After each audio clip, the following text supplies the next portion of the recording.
ဘဝအတွက်ယုံခံရင်ဆိုင်မို့ခရီးထွက်မဲ့လောကအိုလူသားလွမ်းရတဲ့ဝမ်းရခတဲ့ပြောလို့အတင်းငါကြောက်ခိုင်းထွက်လာစေတတိတရားနဲ့အမတ်တရားနေလေတော့တနည်းမရရဲ့ရင်ဝင်ဆူနေမလား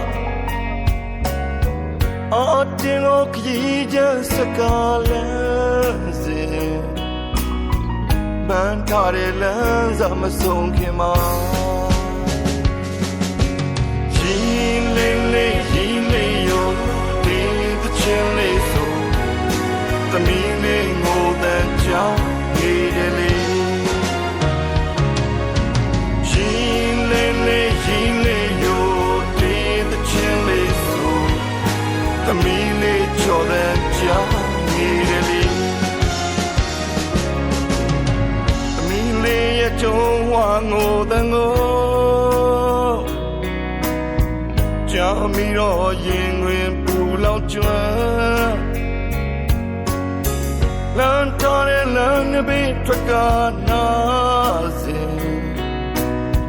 ရှိစမဲ့လက်ဖြတ်ပြန်ခြင်းပြီးသမုဒိယရဲ့ကြိုးမဲ့ချီတိုင်းကိုပန်းစုပ်တဲ့လောကအိုလူသားဝမ်းရတဲ့လွမ်းရခတဲ့ပြောလို့ဆုံးဖြတ်ကလဲလို့ပြန်ပြီလား